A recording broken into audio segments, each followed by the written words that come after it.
બહુ સરસ વાત કરી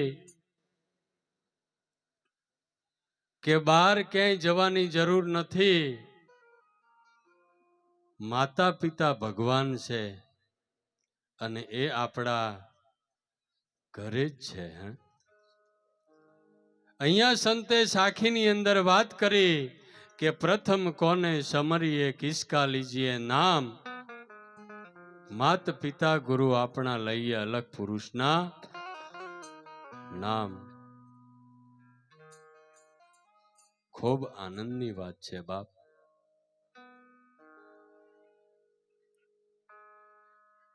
મકર સંક્રાંતિના દિવસે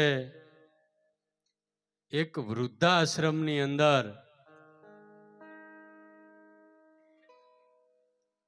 એક કાર્યક્રમ હતો ને કાર્યક્રમની અંદર સરખેજના સંતો અને વિશેષ સંતો હતા. એક માની પાસે જઈ અને પૂછ્યું કે માં, તમારે અહીંયા આવવાનું કારણ શું?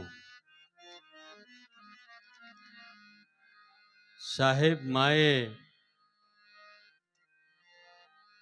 એના વેદનાની વાત કરી. મારે એકનો એક દીકરો છે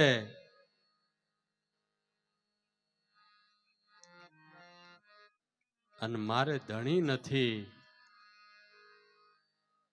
હું વિધવા છું અને મારો દીકરો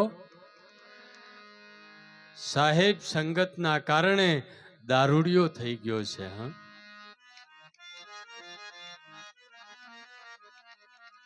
માં શબ્દ એટલે સાહેબ મહાન શબ્દ છે.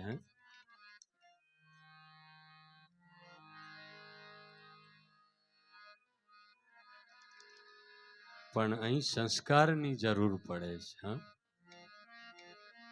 સંસ્કારની કોઈ દુકાન ના હોય અને માતા પિતા સાહેબ સંતાનનું કોઈ દિવસ ખરાબ નાય છે. કદાચ દીકરાએ માતા પિતાને વૃદ્ધાશ્રમમાં મોકલ્યા હોય પણ પ્રાર્થના માતા પિતા એના પરિવારની દીકરાની કરતા હોય છે બાપ. એની પરિવારની કરતા હોય છે. આ મા બાપ કહેવાય.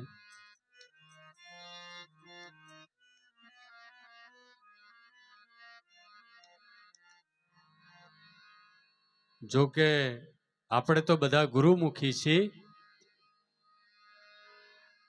પણ માતા પિતાનું ઋણ જીવનમાં કોઈ દિવસ ચૂકાય એવું નથી.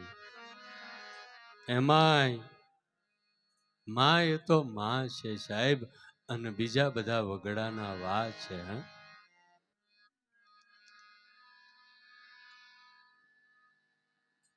ધંધેથી કદાચ આપણે નીકળ્યા હોય,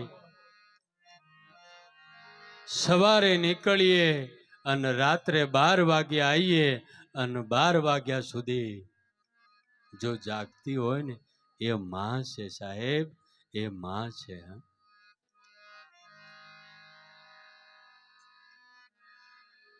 એક દિવસના માટે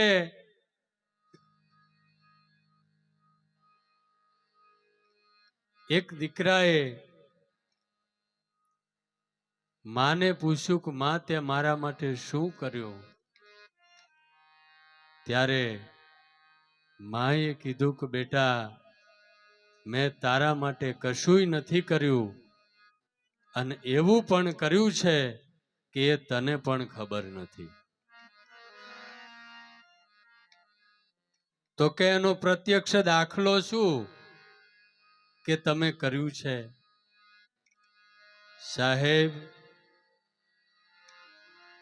એક 2 કિલોનો પથ્થર લઈ અને માએ કીધું કે આ વધારે નહીં પણ 12 કલાક તું હાથમાં રાખી અને સ્થિર ઊભો રહે અને પછી હું તને કહું. સાહેબ કલાકની અંદર દીકરાએ કીધું કે માં આ તે મને શું આપ્યું?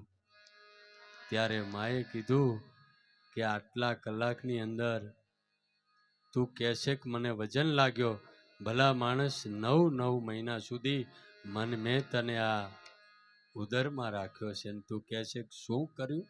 હા,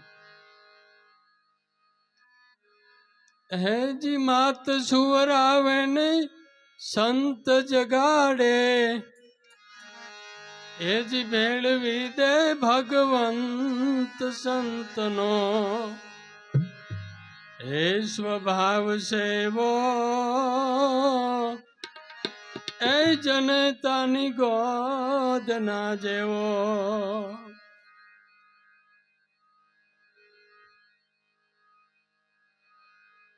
માતા પિતાના કર્મથી આ શરીર મળ્યું અને સદગુરુની કૃપાથી સાહેબ આપણને આપણી સમજણ મળે છે, આપણું ભટકવાપણું મટી જાય છે. એક દિવસના માટે એક વ્યક્તિ કાશી જઈ અને ખૂબ વિદ્યા ભણ્યા અને ખૂબ વિદ્વાન બની ગયા. વિદ્વાન બન્યા પછી ફરીવાર ઘેર આવ્યા અને ઘરે આવી અને માતા પિતાને કીધું કે હું ખૂબ વિદ્વાન બની ગયો છું, આપના આશીર્વાદથી. માતા પિતાએ ખૂબ રાજીપો વ્યક્ત કર્યો અને વિચાર આવ્યો કે લાવો ફરવા માટે જવું છે. દ્વારકાથી બેટ દ્વારકા દર્શન કરવા માટે જવાનો સંકલ્પ કર્યો. દ્વારકાથી નાવમાં બેઠા અને નાવિકને કીધું કે મારે બેટ દ્વારકા જવું છે. નાવિકે નાવને સાફ કરી અને બેસાડ્યા. ત્યારે વિદ્વાન મહાપુરુષે વાત કરી નાવિકને કે આપને શાસ્ત્રનું કોઈ જ્ઞાન ખરું? નાવિકે બે હાથ જોડીને વિનંતી કરી કે મને કોઈ શાસ્ત્રનું જ્ઞાન નથી, હું તો અભણ છું. મને કોઈ શાસ્ત્રનું જ્ઞાન નથી, હું તો અભણ છું. થોડી વાર નાવ આગળ ચલાયું અને કીધું કે આપ ઓળખો છો? ત્યારે નાવિકે બે હાથ જોડીને વિનંતી કરી કે મને નાવ ચલાવવા સિવાય બીજી કશું નથી ખબર અને કશું જાણતો નથી પ્રભુ. ધીરે ધીરે નાવિક તૂટેલું ફાટેલું હતું અને નાવિકની અંદર હલેસા મારતા હતા અને કાણું પડ્યું અને નાવમાં પાણી ભરાવા લાગ્યું. ત્યારે નાવિકે કીધું કે આપને તરતા આવડે છે? ત્યારે મહાત્માએ કીધું કે ના. અને સેલો મહાત્માએ પ્રશ્ન કર્યો કે જીવનમાં તમારું કલ્યાણ કરવું હોય તો તમે ભગવાનનું ભજન કરજો, નહીતર આ જિંદગી તમારી પાણીમાં જતી રહેશે. ત્યારે નાવિકે ખૂબ સરસ વાત કરી કે આપને તરતા આવડે છે કે ના? તો કે મારી જિંદગી 50% પાણીમાં જઈ પણ આપની તો બધી પાણીમાં જતી રહેશે, આપની બધી પાણીમાં જતી રહેશે. એમ ખરેખર આપણને બધાને આવા સમ્રાટ સંતો મળ્યા છે તો એમના સાનિધ્ય નીચે આપણે ખૂબ આનંદ કરવાનો છે. બાપ, વિશેષ ન કહેતા ઘણા મહાપુરુષો છે, તો આટલું બોલી અને મારી વાણીને વિરામ આપું છું. બોલો સદગુરુ મહારાજ કી. પૂજ્ય ભક્તિરામ મહારાજને તાળીના ગગડાટથી વધાવીશું. પૂજ્ય અજુરામ બાપુની ધરા કહી શકાય એવા સૌ મહાપુરુષો, ઈશ્વરરામ મહારાજ, પ્રબતરામ મહારાજ, માનસંગરામ મહારાજ, ભક્તિરામ મહારાજે પણ ખૂબ સરસ વાત કરી. એમાં વિશેષ માની પણ વાત કરી. સદગુરુ મહારાજના સાનિધ્યમાં ગયા પછી બોલવાનું પણ ફરી જાય, ચાલવાનું પણ ફરી જાય, એનો વ્યવહાર પણ ફરી જાય. કારણ કે આ ગુરુ મહારાજના જ્ઞાનની તાકાત છે. કદાચ આપણા ઘરમાં અશાંતિ હોય, પણ જેને સાચી સમજણ હોય ને એના ઘરમાં અશાંતિ ન હોય, અશાંતિ તો દૂર થઈ જાય. માની વાત ખૂબ સરસ કરી. અને એક કવિએ પણ કીધું છે કે બર્તન માંજ માંજ કર પાલ લેતી હૈ माँ 4 4 5 5 बच्चे हैं. बर्तन मांज मांज कर माल पाल लेती है 4 4 5 5 बच्चे, लेकिन 4 4 5 5 बच्चे मिलकर एक माँ को नहीं पाल सकते.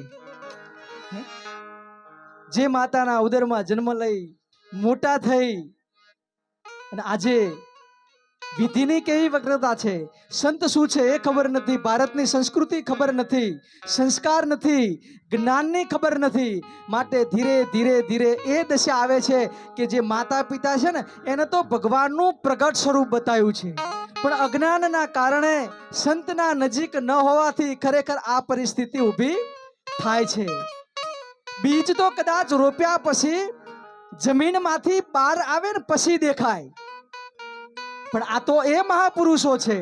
હે કેવા મહાપુરુષ કે બूंद समाणा सिंध में वो तो जाने आखा जग. કદાચ વરસાદ કરતો હોય, અનરાધાર એના ટીપે ટીપા સમુદ્રમાં જાય, એ તો આખા જગતને ખબર છે.